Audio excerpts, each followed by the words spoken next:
And we're on top of the mountain. He says, look, normally we fly with skis, but there's no snow in the village, so we're going to have to run. And he says, he points at the cliff and he says, dude, we're running in that direction. He hooks me up. He said, ready, three, two, one, let's run.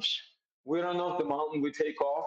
Bro, I was a professional skier. I spent a lot of times on the mountain. And then I see this chairlift taking off, and the chairlift is getting smaller and smaller. And I'm like, man, he's gonna kill me. I don't know this dude. He is going to kill me. And then I actually started saying, I said goodbye to my dad. I started saying goodbye to my brother, and I said, Lyubim, stop. That Yeah. just freaking out.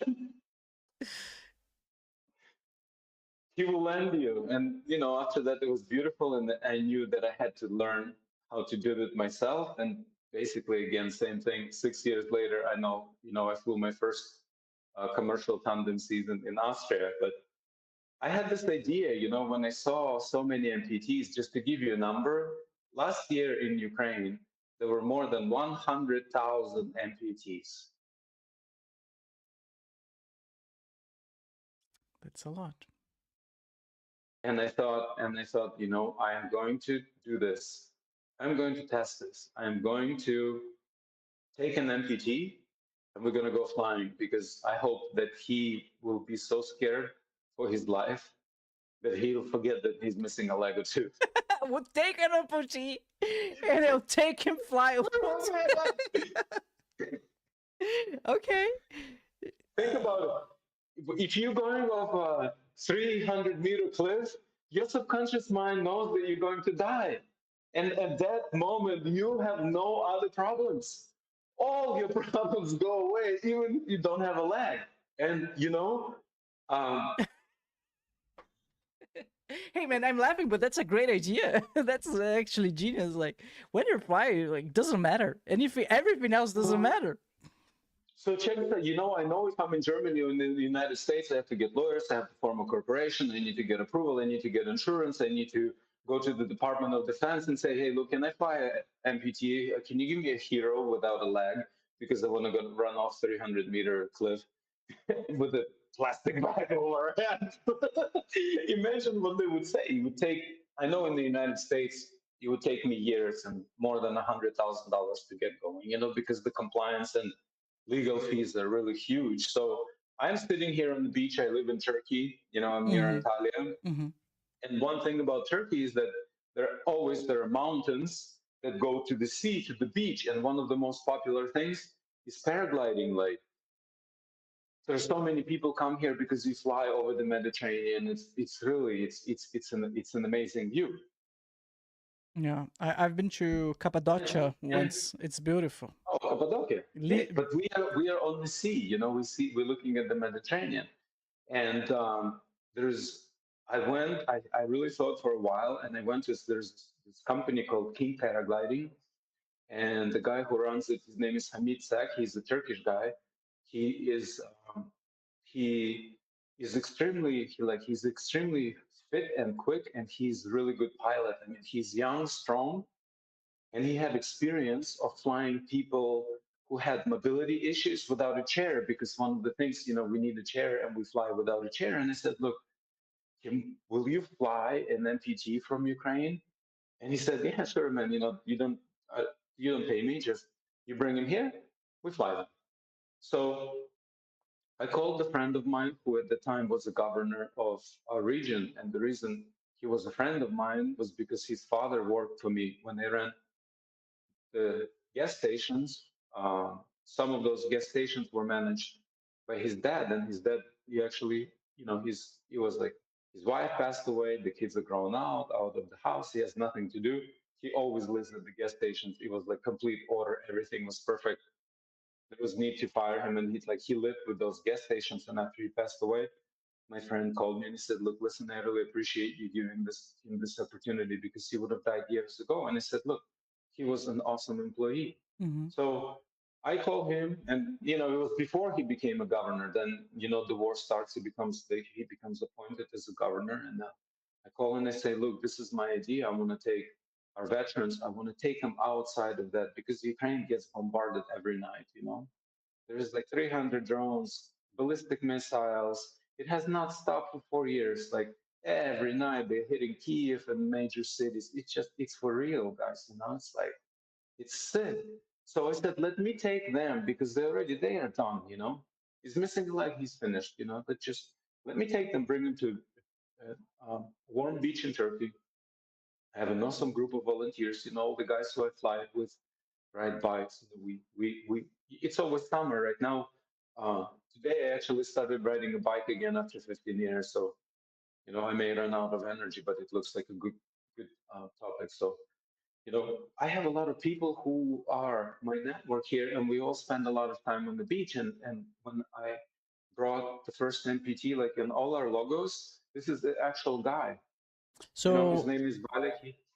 for those who are just So I think listening, he's pointing to the logo of his t-shirt, and there's like a soldier-looking silhouette with a. it's a It's guy. an. It's a guy. It's how's this? Is it better? It's the guy who is this in the middle. There we go. Yeah. He's the guy in the middle. He's the guy who is on all our logos. He's the first one who we flew.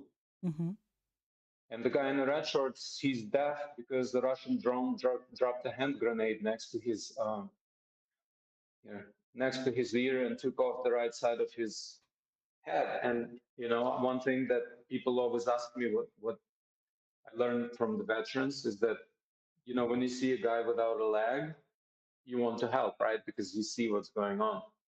But nobody knows that another guy is deaf. He has like no ear on one side, and he has permanent imbalance in his, the middle ear. It's always noise, and it's really like, they are the combat veterans. So actually, they have some serious issues. But anyways, I thought I'm going to create a place where they're going to come and spend 1 week, 1+1, one veteran plus spouse, doesn't matter who. That way, I don't have to pay for caregivers. It was just a win-win situation. It's true because I'm counting everything because um, this is a mission and I self-funded it because I wanted to do all the work. Mm-hmm.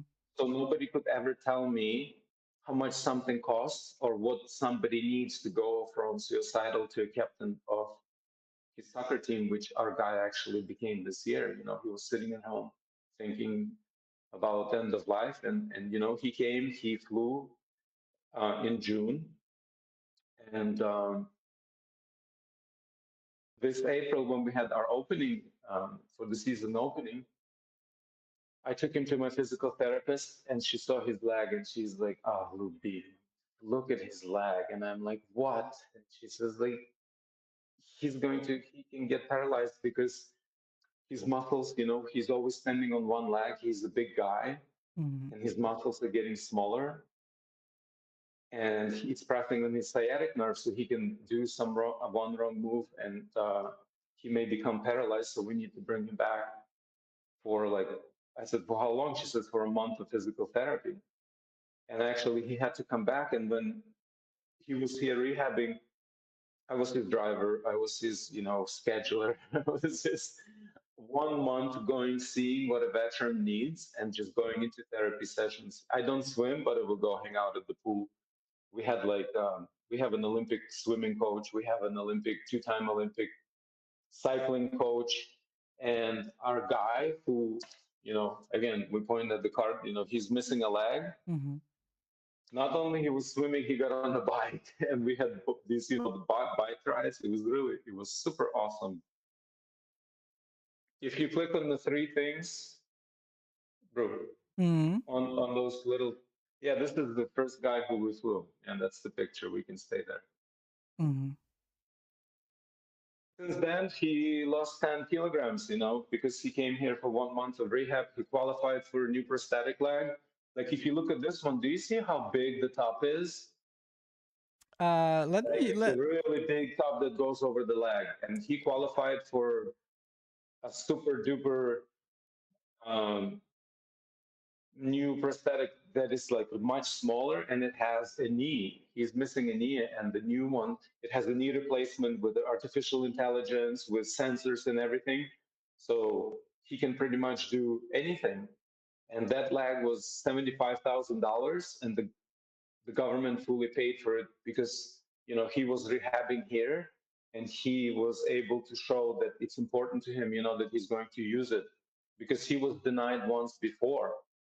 But Why? this time he said, "Look, I am," because it's a $75,000 prosthetic leg, and if somebody is not ready for whatever reason, they have to go. He went in front of the governmental committee, and second time he was in Alanya, and I said, "Look, dude, you got to push through this thing."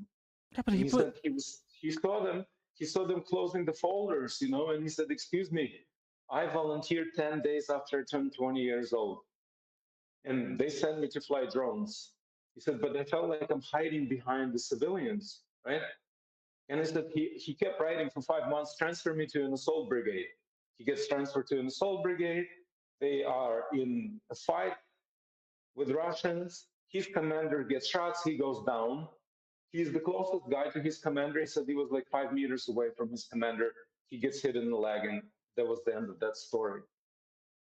That's the thing. He gave up his leg basically to the war, like, and they're not even Yeah, able and to he pay. said, "Look, if I am lucky, maybe 15 years out of this one leg, but we know that I have 10. So I'm 23 years old, and I think I deserve the, you know, I Of think I course. deserve to have 10 quality years." And he said, "This is Lyubim, I'm sitting, I'm looking, and like I have sweat dripping from like forehead. I'm talking, and they said, I remember you said don't stop." And he said, "I just kept going until they opened the folders, they signed, they put the stamp." I talked to him 3 days ago. He's like, "Man, this is awesome. I have a knee." He said, "First it was the same, but now I'm using it. It's really cool." So, that is the result of my work. And just to mention the numbers, I think, as an accountant, I counted what everything costed.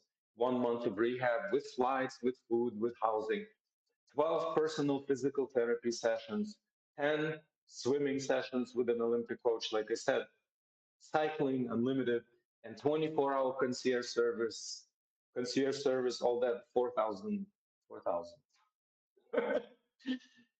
And then, it just really, I'm super excited that I could get it to that. And it's just, again, because I have so many volunteers, I do all the work by myself. And I don't think I could make it work in any other place. So we're really fortunate to be here. Yeah, that's our number one. After his rehab for 1 month, he lost 10 kilos, and he became a captain of his football team. You know, Hell yeah. Shakhtar, Ukrainian team called Shakhtar, Not football really. team. I'm not. So they're a pretty good team. It's called Shakhtar, and they have this amputee. They started an amputee. It's called Stalevi, which is Iron Shakhtar, which are the guys that are, that are amputees, and he looks really lean now and really quick. So this was day one. This was day one after he flew.